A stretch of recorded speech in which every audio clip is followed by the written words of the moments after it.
Golf Central on YouTube is brought to you by the new elite family of woods and irons from Callaway. Let's go back, way back, early 1990s. How was the idea for Golf Channel? And by the way, thank you, Joe. How was the idea born? Well, it was born because Arnold and I had met and become friends. And you met at the old senior PGA, is that right? At 1990 PGA Championship is when we met. You stayed at your house? Stayed at my guest house, and we became friends. He invited me to come to Florida and play with him.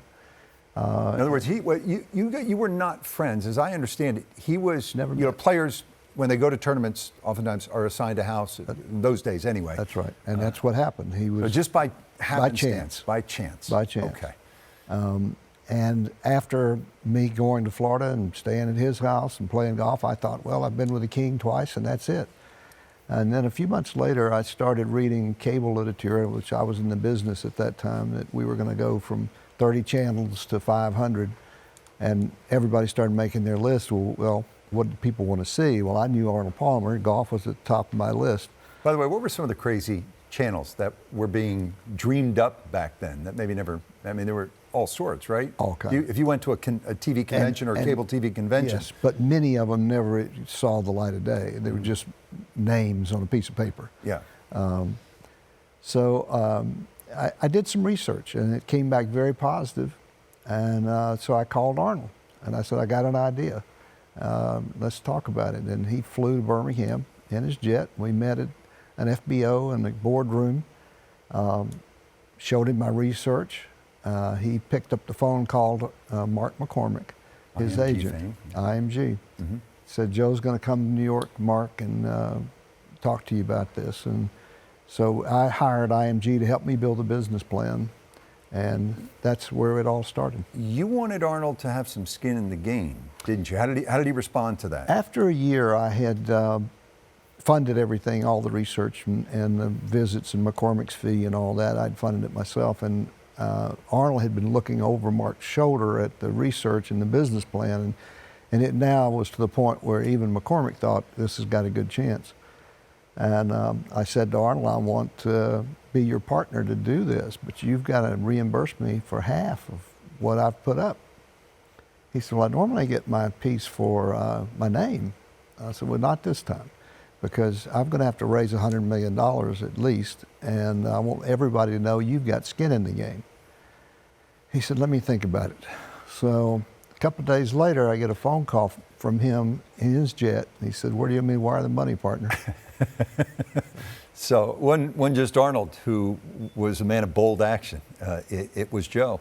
So there's a story, sort of a boardroom tale with Arnold and the skeptics. That is now the stuff of lore, at least in our world. Yeah. What happened? Well, everyone, all the articles that you were reading at that time were negative articles, and they were telling us that, this will never work. And I had been out for 2 years now looking for the big money to be able to launch the channel. Arnold's advisors were telling him that this is just going to be too risky, you can't do it. And he called me and he said, we got to talk. So I flew to Bay Hill, we met in the boardroom, and several of his advisors and lawyers were there, and I gave them the speech of why he shouldn't quit and what we were doing and how far we had come. And finally Arnold looked around the room and said, to no one in particular, but he said, guys, if I hadn't have tried to hit it through the trees a few times, none of us would be here. And after that, they just all shut up, and he was committed from that day forward. Maybe obvious, but I want to hear how you view it. How crucial was Arnold to the success? And could it have happened with anyone else? He was very crucial to me being the guy that did it, or was one of the people that did it. If it hadn't have been for Arnold, would I have gone to Jack? Maybe, but I didn't have a relationship with Jack like I did Arnold.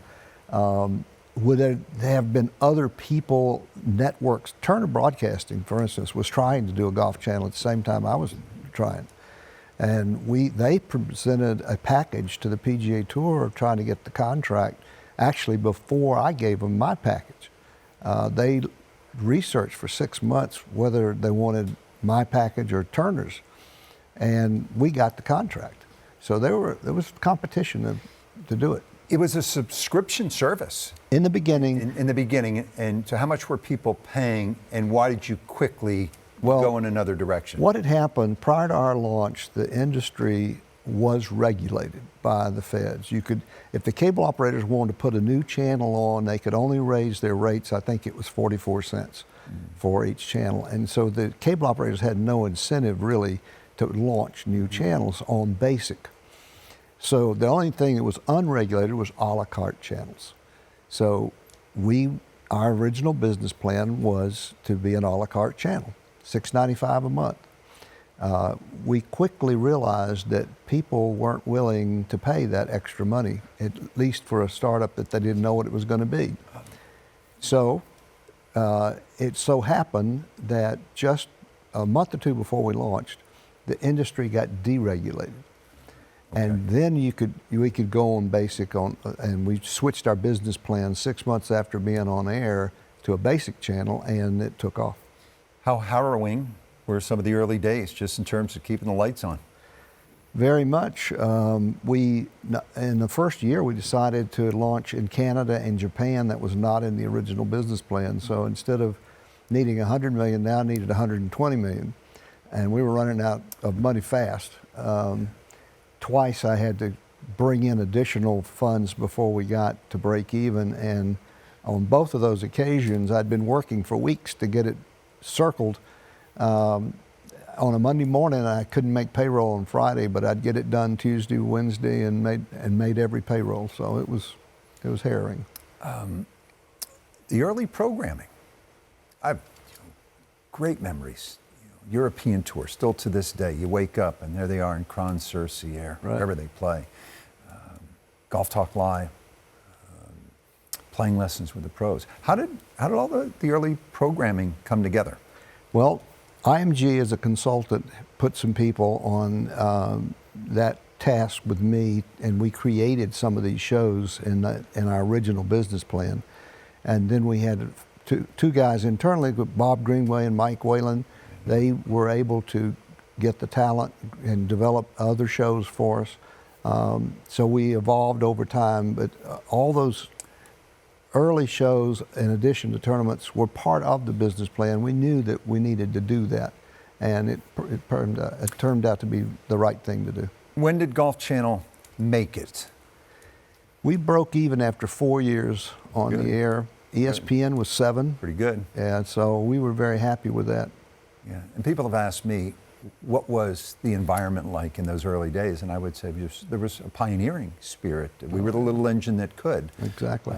How did you see it in terms of the attitude and the feeling? I don't know why, but I never doubted the concept. Once I got the original business plan finished, and I knew it would work. Whether I was the guy that's going to be able to get it done or not, I didn't know, but I knew it would work. Mr. Get It Done right here.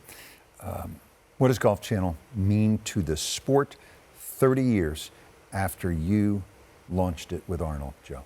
Well, it's a little self-serving the way I feel about that, but I feel like that the channel means a lot to the entire industry in every aspect.